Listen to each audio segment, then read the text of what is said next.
Hello, and welcome to Chaotic Insights, where I break down the TV show Chaotic, and today we'll be talking about Season 3, Episode 2, Worlds Apart. So grab a snack, start your laundry, and we'll dive right in with the episode summary. We start with Kaz winning a match as Eustabe as Steam Pillar.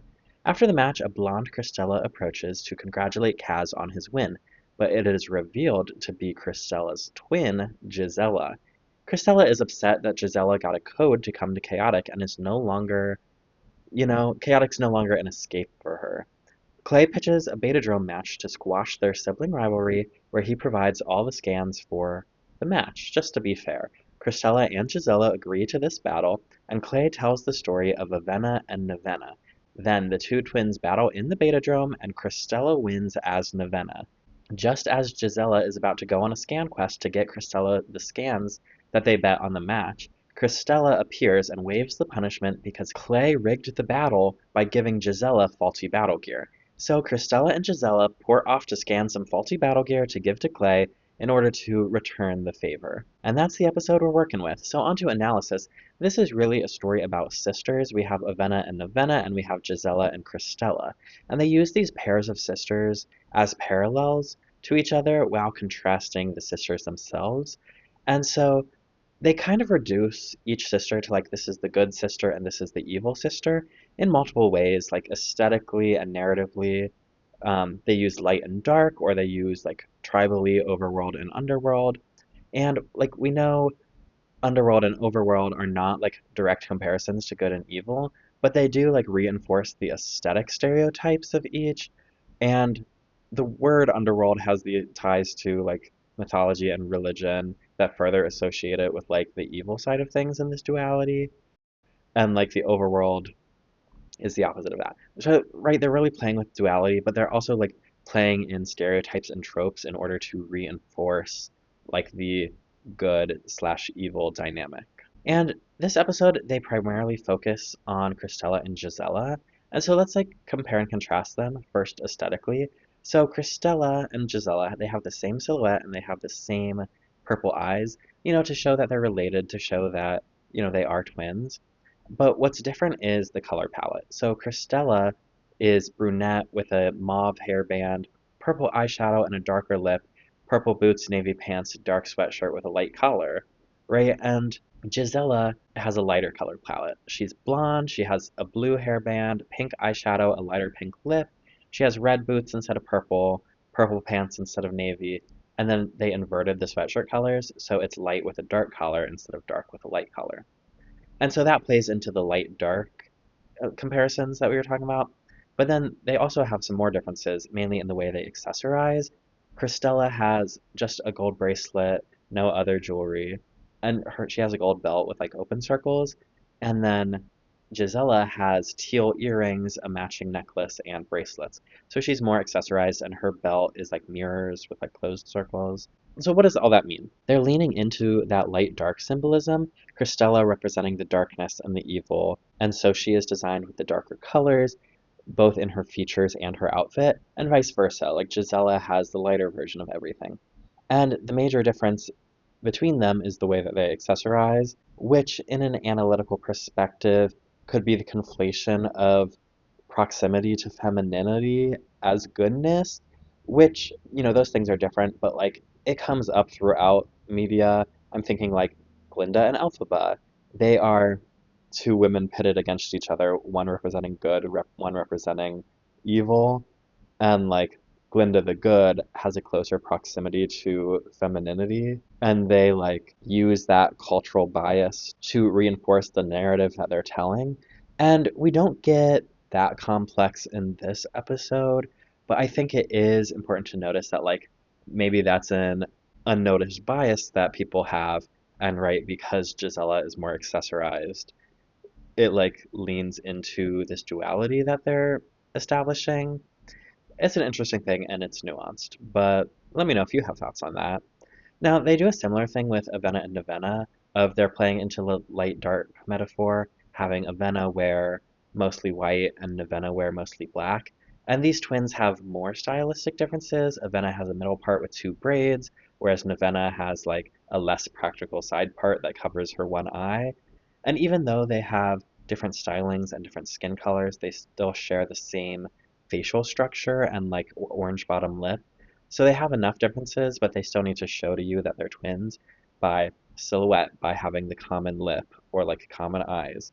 And now, if we look at Cristela and Gisela from a character perspective, we're more familiar with Cristela because we've known her longer, and we know that she's abrasive, and she's a cheater, and she's a liar, and she's attempted murder, etc. And in this episode, we learn that like she cuts class, and she bullies fifth graders, and she blames grandma on the internet.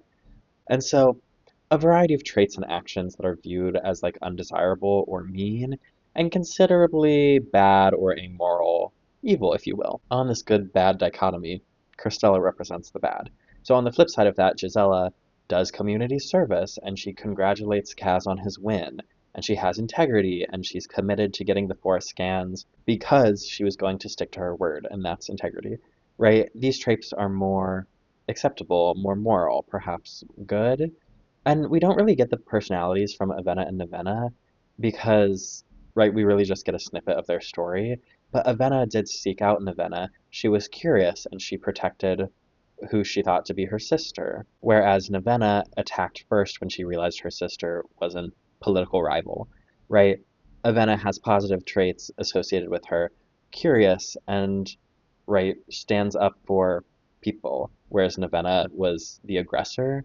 And so we're seeing similar like good bad dichotomy between those two as well. So with that being said, these characters are foils because they're twins, so they have things in common, similar situations, similar environments, similar biology, but yet they are different in a lot of ways.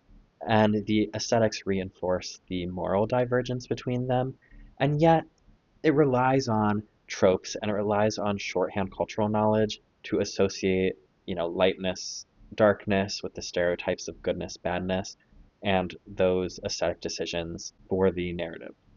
And so there are other ways which they could have reinforced these elements, but they didn't. So you can be critical of that if you will. Now, is there a theme to this episode? You could probably find a theme in the goodness badness dichotomy there, but the theme of this episode is not explicit, like at all. There's something we said about the good versus evil, but the main plot here revolves around the humans and revolves around cheating. So there's something to be said about how victory is undercut by cheating, right? Cristela doesn't keep her satisfaction when she finds out that she didn't earn the win. So, like, something about earning your victories could be a theme there, or how Clay manufactured conflict so that he could benefit from it, and like that relates to capitalism. Or the story of Avena and Navenna, which doesn't feel like a whole story, it feels more like an introduction. So I do wonder if we see these characters return, if we will get more of a story, or they'll teach us another lesson. But yeah, what theme do you pull out of this episode? Now, this episode structurally really is a Clay and Cristela episode, right? Cristela and Gisela being the protagonists and Clay being the antagonist. And that begs the question, like, why are our 4 main heroes even here? Like, they're here because they have to be. They're the eyes that we see this world through, but they kind of don't do anything. Like, sure, we get Kaz's match as like an inciting incident. It ignites the conflict because it gets Cristela and Gisela in proximity with each other. But our 4 main heroes are really just there when it started, and they don't have any bearing on the plot. They don't interact with Avena or Navenna or influence the battle, or they don't really get to go on the scan quest that they were going to help Gisela on because it gets cut short before it begins. And like our heroes is the perspective in which we see Chaotic through, and so they have to be there because they're like an anchor, and it'd be weird if our protagonists like weren't in a story. Yet I would say this episode would stay the same without them. If they left right after Cristela and Gisela saw each other in Chaotic, like this episode would be the same. And so I think that's interesting of like I do like that we get to highlight other people's stories in Chaotic, but it's interesting that right our heroes still need to be there.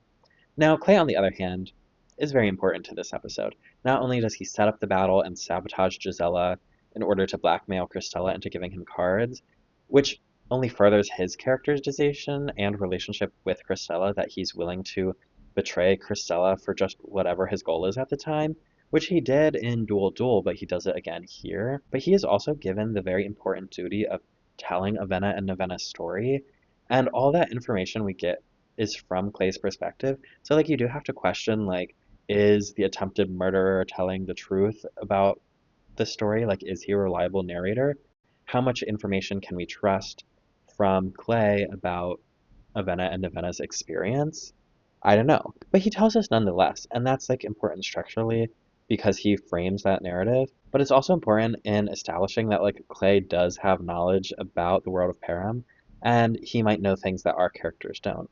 So let's move on to lore. We get the story of Avenna and Navenna, and what their story entails is that there are two twin sisters separated at birth. Avenna grew up in the overworld and was trained by Drabe, and she was found by Interest in the Forest of Life, and Navenna grew up in the underworld, and she was trained by Takinam, and one day Avenna learns of Navenna and goes to meet her, but Navenna turns on her when she realizes that Avenna is an overworlder. And that's really it. Like, that's the story. We don't get a lot of characterization or development or insight into the thoughts and motivations. We just learn the situation. We just like learn about these characters. And so now we know about them. And it's interesting to throw in this third parallel of Interest and Takinam into this episode because the cards tell us that they have a secret connection. And that has not been explored in the series at all. Not yet, at least. And so you have to wonder if Avenna and Navenna are connected to that puzzle at all, or if like Interest in Takinam, if their connection is standalone. Now, Clay does really emphasize that no one knows who their parents are or how Avenna and Navenna came to be in this situation, so that in and of itself is another mystery that we could maybe learn down the line. Now, other lore we get to see Steam Pillar, we get a glimpse into the Thornlands, then there's the match where we learn about Ixtla Lighthouse, which is a rare location that Clay acquired through scamming a player, adds to his characterization. But we also learn that it's said to have been built by the giants who lived in Gigantempopolis. So it's huge. It's a big lighthouse scale-wise. It's built for giants. And then we also learn that you can use a Torwig in reverse, and you could use it as a vacuum. So how useful and cleanly and innovative and creative. Now, onto fun facts and other notes. On the menu today, we have pizza with lots of toppings and popcorn. And this is an interesting episode for Cristela and Clay because it doubles down on Clay's wretchedness, but it humanizes Cristela a little bit. Right, despite our four main characters holding her to crimes, there is a moment in the episode where our main four warn Gisela not to play Cristela in the drum because Cristela has cards that Gisela doesn't have, like, or even have a chance of knowing about. And so they're kind of also alluding that we've learned that it's not the cards, it's the player, and that's how you win matches. But here, characters kind of are admitting it's a little bit the cards. Frankly, we've never seen Cristela win a match before, so Gisela has nothing to worry about, right? And that's even proven true because we learned that Cristela would have lost if Gisela didn't have faulty battle gear. So she unintentionally cheated and like cheated to win. And they emphasize how she would have lost without that incident.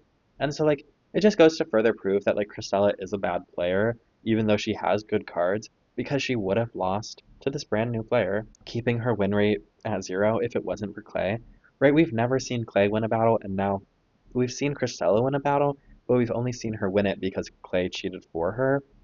So we really have never seen Cristela win a battle. And okay, one other note I have is that in Kaz's match, he is playing as Eustabe at Steam Pillar, and that's how they say it in the episode, but I've just always read it as Ustabe. And isn't that funny and interesting and a little bit about me? Now, onto my final thoughts. I think this is a memorable episode. Like, everyone remembers that Cristela has a twin, and Avenna and Navenna are like cool cards. And, you know, it's a twin episode. It's Avenna and Navenna, it's Gisela and Cristela. Even if you don't remember their names, you remember that it happened. And it's certainly fun. I think the lighthouse is a great location for a battle, and it brings the drama and it brings the ambiance. And, you know, I appreciate learning about the Param stories and the sisters. And for the most part, is it narratively complex or like an emotional episode? No. But it is a change in perspective to highlight Cristela. And I think this showcase is what makes it memorable. Of like, this is an episode you don't typically see. And would I love to see if they had anything else in store for these characters, or if this is more one and done episode? Yeah, I think Bringing Avenna and Navenna back would be fun. Bringing Gisela back would be fun. So there's opportunity there. But this episode itself, all in all, it's fine, it's fun, it's chaotic. With that, let me know what you think, if there's anything I missed, and I'll see you next time. Bye.